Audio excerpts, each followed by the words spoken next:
तर ना सकाळपासून इतकं हेडेक झालेलं आहे. कोणीतरी आहे फोन करतोय नुसता की लोनचं तुमच्याचं कोणीतरी आहे. मी माझं लग्न नाही झालं आहे अजून तरी पण त्या कॉल करतो आहे. त्याचे 2-3 नंबर आम्ही ब्लॉक केले आहे आणि अजून त्याला धमकी दिली पोलीस स्टेशनची. तर दुसऱ्या नंबरवरून फोन करून बोलतो आहे की गेले नाही का अजून तुम्ही पोलीस स्टेशनला. तर मी आता चालले, मी पोलीस स्टेशनला कॉल केला होता पण आता ते बोलले की सायबर क्राईममध्ये जा. तर तिकडे चालले मी आता.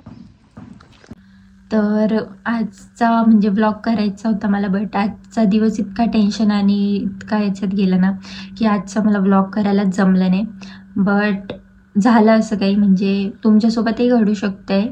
मला एक स्कॅम किंवा फ्रॉड कॉल म्हणू शकताय तो आला होता. तर तुमच्यासोबतही घडू शकते किंवा घडलंही असेल तर मला तुम्ही सांगा. तर आज स्टार्टिंगपासून मी तुम्हाला सांगते.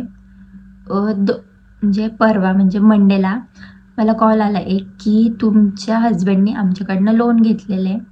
तर त्यांचा फोन त्यांनी बंद केलेला आहे खूप दिवसापासून. तर तुम्ही कधी लोन देताय वगैरे, तुम्ही म्हणजे रिटर्न कधी करताय लोन अमाऊंट असं. तर मी त्यांना चांगल्या याच्यात समजवलं की मी अनमॅरिड आहे, माझं अजून लग्न नाही झालेलं आहे. तुम्हाला मिसअंडरस्टँडिंग होती किंवा तुम्हाला कोणी मिसइन्फॉर्मेशन दिलेली आहे. बट त्यांनी माझं नाव मेघा दोंदे म्हणजे व्यवस्थित घेतलं, बट ट्रू कॉलरलाही आपलं नाव येतं. तर मला ते काही इतकं इश्यू नाही वाटलं. मग ते बोलले की दुर्गेश शेवाळे करून हे तुमचे हजबंड आहे, यांनी तुमचं वाईफ म्हणून नाव दिलेलं आहे आणि यांनी आमच्याकडनं लोन घेतले आणि ते लोन आता ते आम्हाला देत नाही आहे परत असं करून. तर मी त्यांना एक्सप्लेन केलं सगळं की मी तुम्हाला काहीतरी होतं आहे, म्हणजे मिसअंडरस्टँडिंग होती किंवा काहीतरी तुम्हाला कोणीतरी चुकीची इन्फॉर्मेशन दिलेली. बट तो व्यक्ती ऐकायलाही तयार नाही. मग मी पप्पांकडे फोन दिला, पप्पांनी पण त्याला समजवलं की असं काहीतरी तुमच्याकडनं चुकीचं होतं आहे. तर तो व्यक्ती ऐकायलाच तयार नाही. तर मग शेवटी आम्हाला कळायला हा फ्रॉड आहे. तर मग आम्ही कट केला कॉल आणि त्याचा नंबर ब्लॉक केला. देन आज मॉर्निंगला काय झालं, त्याचा परत मला कॉल आला. तरी मी त्याला व्यवस्थित समजवलं की सर तुमचं काहीतरी मिसअंडरस्टँडिंग होतं आहे. म्हणजे त्याची लँग्वेज पण खूप गावठी होती, म्हणजे तो कुठल्या तरी बँकचं काही वाटतच नव्हतं की तो बँकमध्ये जॉबला आहे किंवा काय, त्याच्या लँग्वेजवरनं. पुढे मी क्लिप्स टाकेल काही. तर मी त्याला चांगल्या याच्यात एक्सप्लेन केलं तर नाही ऐकलं. मी त्याला थोडंसं चिडून बोलले वगैरे, तरी त्याला म्हणजे त्याला समजलंच नाही.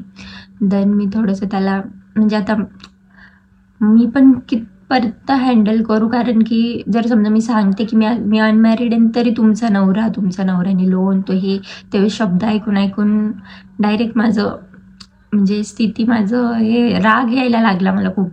मग मी त्याला बोलले. मग त्याच्यानंतर माझ्या पप्पाला मी सांगितलं की त्याचा परत वगैरे कॉल आला. तर माझ्या पप्पांनी त्याला परत मी त्याचा नंबर मग तो सेकंड नंबर पण ब्लॉक केला. देन मग माझे पप्पा त्याच्यासोबत बोलले की माझी मुलगी अनमॅरिड आहे वगैरे. तर तो खूप घाण तो पण बोलायला लागला, तो तिकडनं घाण बोलायला लागला. मग थोडंसं त्याला आम्ही इकडनं पण बोललो. देन तो खूप सगळं एक्सप्लेन म्हणजे नंतर मग आम्ही त्याला विचारलं की तुझ्या कंपनीचं नाव काय, तुमचं काय नाव. त्यांनी ते सांगितलं नाही. मग मला क्लिअर झालं इथेच की तो फ्रॉड आहे. देन मग त्याच्यानंतर त्यांनी परत म्हणजे हे कळालं की तो फ्रॉड आहे. मग पप्पांच्या फोनवरून आम्ही बोलत होतो त्याच्याशी. तर मग आम्ही त्याचा नंबर कॉल कट केला. देन त्यांनी परत मग त्याच्यानंतर कॉल केला आणि दुसऱ्या नंबरवरनं कॉल केला हा परत.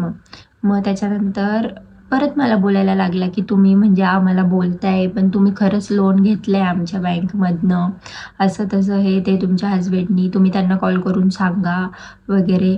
मग आम्ही बोललो की आम्ही का कॉल करू, आम्ही त्या व्यक्तीचं नाव तुमच्या तोंडातून फर्स्ट टाईम ऐकतोय.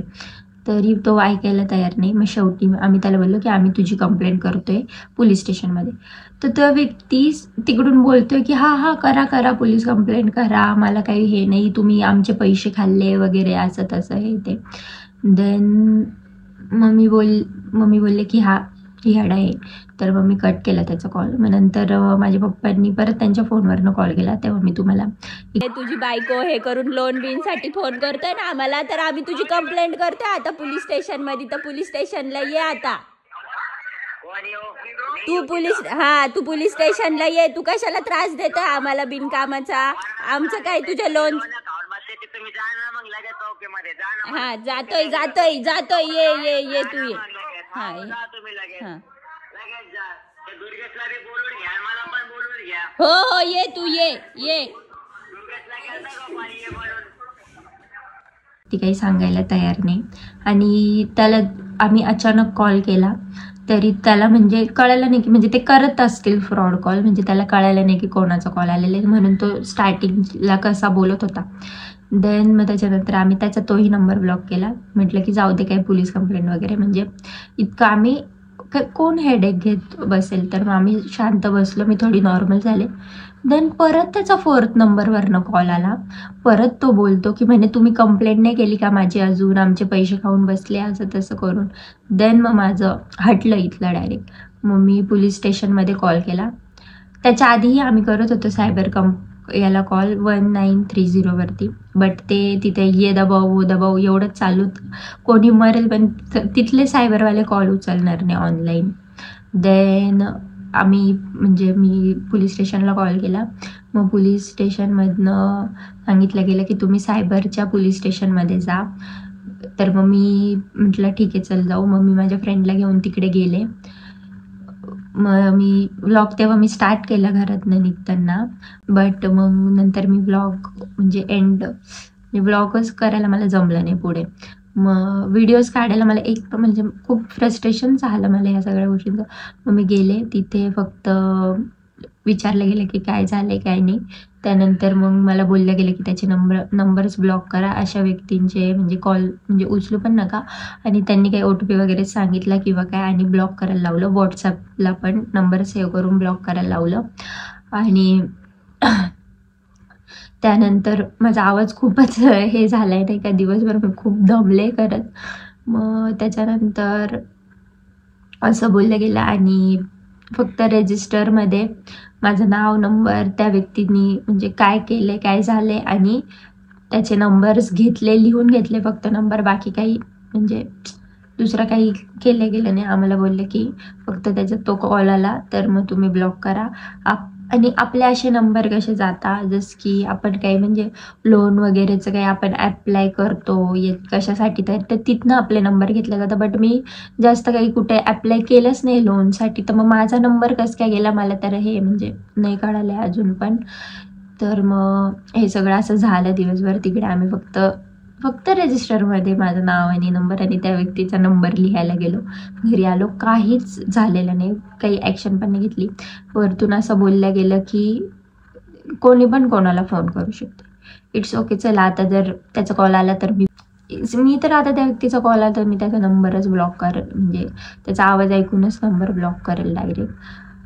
बट म्हणजे असं का झालं, का कोणाचा कॉल म्हणजे काय फ्रॉड होता, म्हणजे ना माझ्या अकाउंटमधून पैसे गेले किंवा काय गेलं किंवा काय झालं, बट असं का म्हणजे मेंटली हॅरेसमेंट का देत आहे हे लोक कोणाला, म्हणजे काय फ्रॉड आहे हा मला तर काही समजलेलं नाही आहे.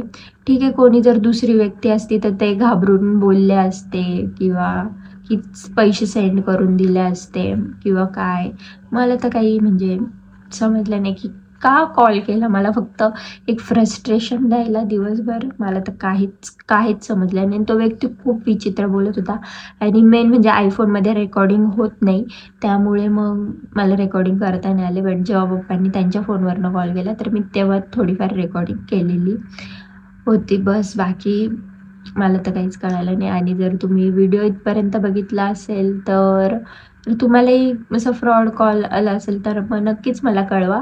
आणि व्हिडिओ इथपर्यंत बघितला असेल तर खरंच खूप थँक्यू. आणि thank you so much for watching my video. Bye. आपण नेक्स्ट ब्लॉगमध्ये काहीतरी इंटरेस्टिंग आणि नवीन आणू. आजचा ब्लॉग तर फक्त एक कसा तुम्हाला स्टोरी सांगितली की काय झालं आज दिवसभर. बाकी चलो, बाय.